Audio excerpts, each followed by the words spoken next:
week 7 we're up to. We started at the southern end of the East Coast wine region down at Marion Bay, and we're working our way up the coast over 20 weeks. This week we're visiting Lisdillon.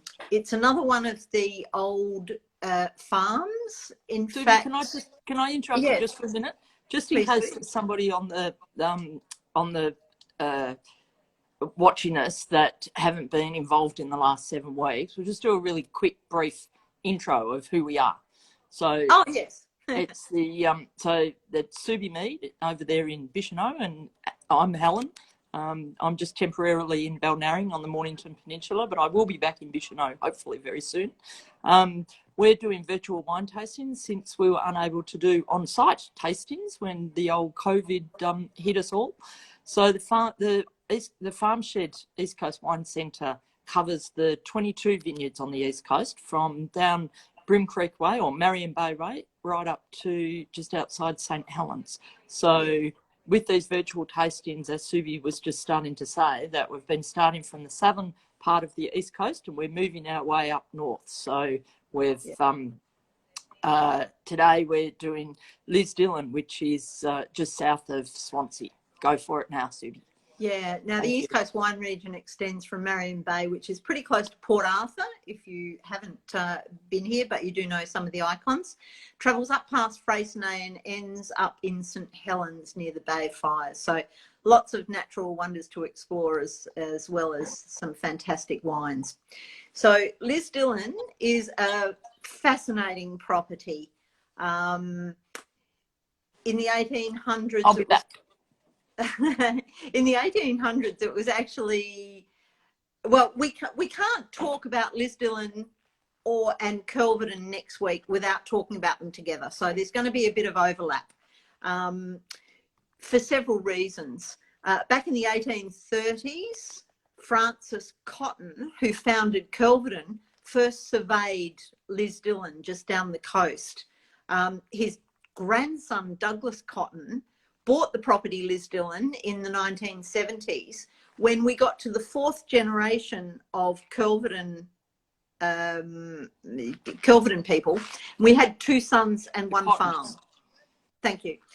2 sons, 1 farm. So Dad went down the road and bought another farm, and it turned out to be Lisdillon, which had been surveyed by his great-grandfather.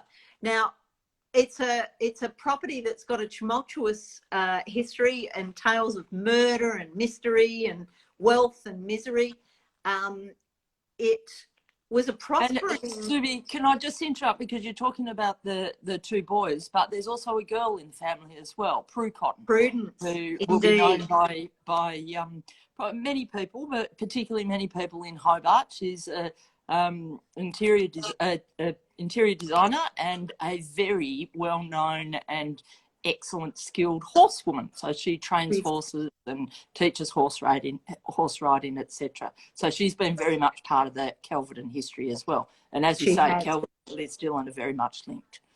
Yeah, and so it's a fascinating little property. It was its own little town at one stage. It was a prospering township under a tenant farm system. There were 9 families on site who formed a small community with their own general store, their own pharmacy, their own church, their own school, and their own post office, which of course, is very special to us. They also had their own cricket and football teams.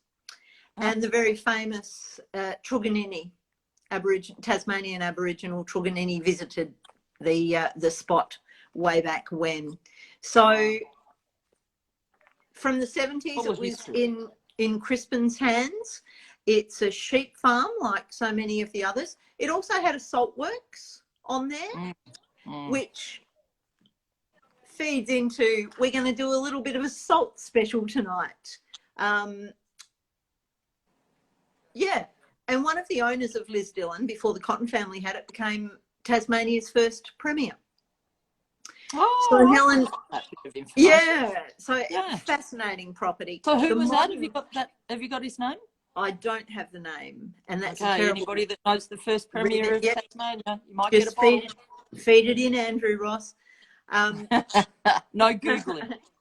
It's right on the water. I think we've mentioned before that after we sold the left bank, we became Red Spider Business and Home Services. And one of the gigs we got was to go down to Lisdillon and do a spring clean. And what we'd heard was that Kelvedon, 10,000 acres, left to the younger son who was deemed the better farmer, and Lisdillon, the smaller farm down the road, sort of poor cousin, half the size, was left with Crispin, who was the older son, but deemed the less capable farmer, who was actually rather have been a motor mechanic and who was particularly passionate about his old Holden that he'd restored. Anyway, I sidetracked. So we travelled down. We'd never been there before. And currency, yes. Drove in there, totally blown away. Stunning 2-story farmhouse filled with contemporary art, which reflects the current generation's focus. It's all about good wine, an insatiable appetite for art. They've got an artist's retreat there that you can go and stay on, a beautiful historic place that you can stay, really peaceful inside a working sheep farm, because it still is. I think it's time we tasted some wine, Helen. Because I'm eating now. Oh, so there we go. These are jetty poles. It's a drawing of the jetty poles from the old jetty that's not really there anymore, but it's one of the most appealing brands, labels that we have in the farm shed. And this is, yeah. For those that that this might be the first time, yes, our wine labels are back to front to viewers. They are. We've just been living with that for 7 weeks, so we think it sort of gives us a little quirky edge.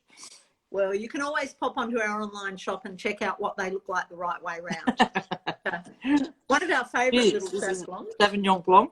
It's very popular. Now, it's 2019, so it's quite young and new and fresh. But the Lisdillon Sauvignon Blanc has always been nice. How many vintages have they done? Well, the first vintage was in 2013. The vines were planted in 2009. 1.8 hectares. So it's a medium small vineyard down there, right on the water. When we drove into this place, totally blown away. And the proximity to cooling sea winds help to moderate the typically dry climate and produce cool climate wines. Really lovely. Hi, Otzinger. Nice to see you again. So this one's, it's light and perfect for a summer's day. It's got the gooseberry, passion fruit sort of thing happening. And it's got a crazy acid backbone, which gives it a nice length and full flavoured finish.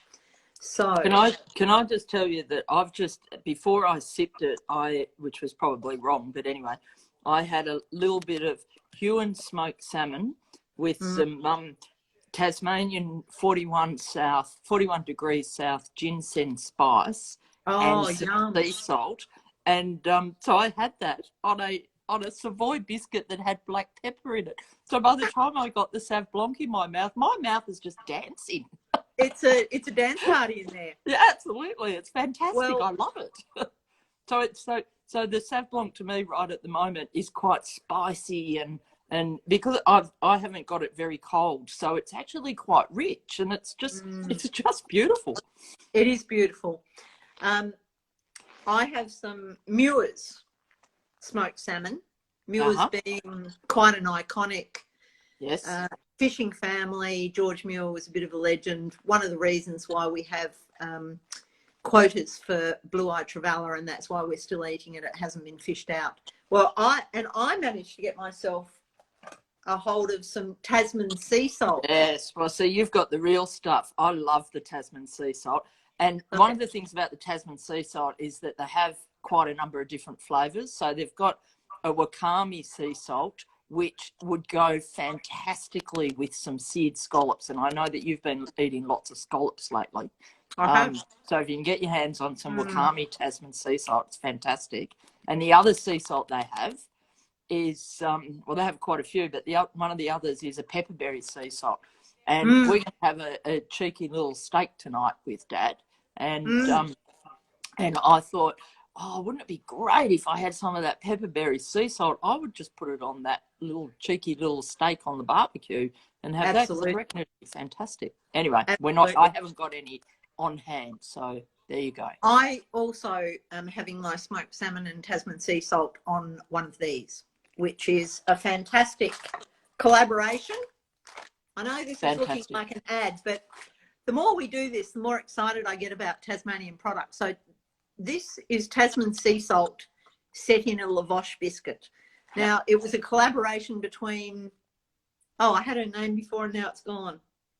Silvana? Yes. Yes, at Savoir Foods. Yeah. And she just thought that the Tasman sea salt would be perfect to put in a lavash, and it's working really well for me, especially with this cheeky little Sauvignon Blanc. Yeah, it's great. Now, I have some bad news. Oh. Yeah, we've had a terrible drought here, and as a consequence of that, the Sauvignon Blanc grapes down at Lisdillon were left on the vines for a bit too long and they rotted. We had some rain right at the end. So if you can get your hands on the 19 Sauv Blanc, please do so, because there is not going to be any 20 Sauv Blanc. So hopefully next year we'll be back. And we covered this a bit with Overtime a few weeks ago, and Utzinger Wines will be able to tell us more about this. Overtime, for example, 8 years. Eight years they've been in production, 6 vintages. 2 years, absolutely nothing. And similarly at Lisdillon this year, the yield is down. Quality's pretty good, but the little Pinot was a little bit late being picked. So we're looking forward to seeing what that next. Oh, that might be really interesting. It could be really interesting. But meanwhile, who makes the wine? Who makes the wine, Subi? Winemaking Tasmania.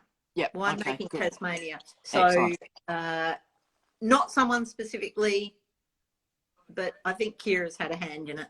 Yep. I know when she dropped into the farm shed, she was very excited about the future of this little vineyard. So we're doing the Pinot? A little Pinot here. Yeah. Yep. So this is a 2018 Pinot, yeah? It is. It is. It pours, the colour of it pours quite light. It's got sort of a light... yeah, but it's got quite a bit going on. Yeah. Yeah. Now, I said the first vintage was 2013. Crispin died in 2014, which was the same year that we got our first vintage from. 2013 was our first vintage from Overtime as well. It was a bit of a tragic year because Nick died within a few months. At the same time, yeah. But the family, Catherine and Richard and Jane, are keeping things going stoically. So let's have another little sip of this. All right. Cheers to the other Cotton family. Marlow cakes. Hi there. So opulent cherry fruits, spicy oak. This one's described by someone who knows much more about this than I do as a big, friendly East Coast Pinot, which will be drinking really beautifully within the next 5 years. Yeah. Yeah. Yeah. And it's not one that you want to keep for too long, but I think that description of it having spicy oak is right, because I think I picked that up. It's sort of almost an unusual flavour to it, but I like it. Yeah, now, it's got that spicy underbelly. And I've just had it with a piece of cured pancetta and ginseng and sea salt, and it's very nice. All right then. Well, I'm having it with just a little bit of blue cheese from our friends at Coal River Valley. Oh, yeah, nice. and I reckon that's going to go a treat. Yeah, fantastic. Oh, good. Hi, Stella. Oh, yeah. I do like the cherries and chocolate. Yep. It's definitely there.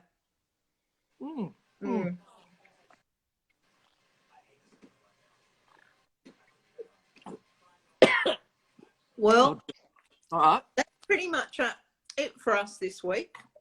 But make sure you tune in. It's a bit of a short and sweet.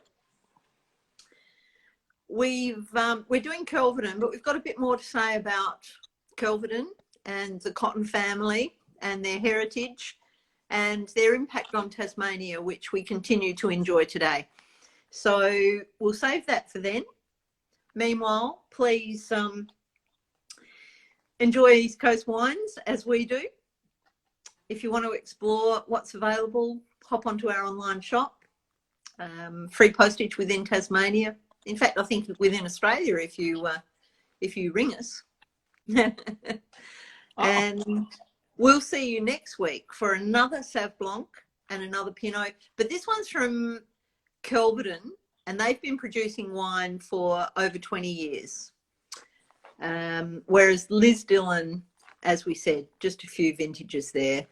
Crispin came to it a bit later. So, yeah, quite a history to the Kelvedon wines. But don't expect a cellar door anytime soon on either of these places. Neither of them have a cellar door.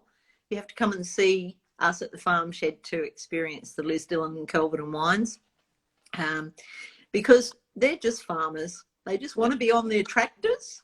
That's right. Growing their tractors, vines. and they love their sheep. They love their vines and grapes as well. Yeah.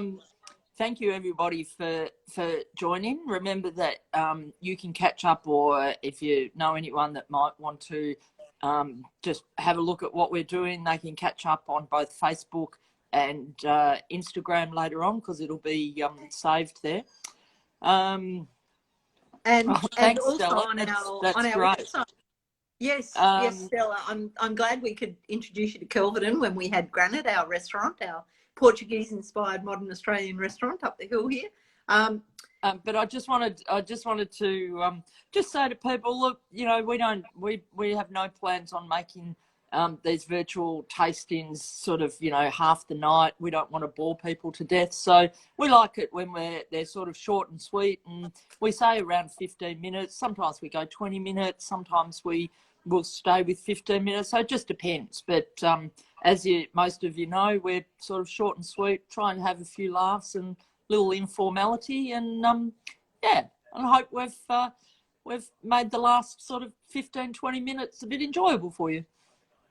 Indeed. And I have to just do a plug. Last week I did a big thank you to those people who watched our virtual wine tastings after the live event.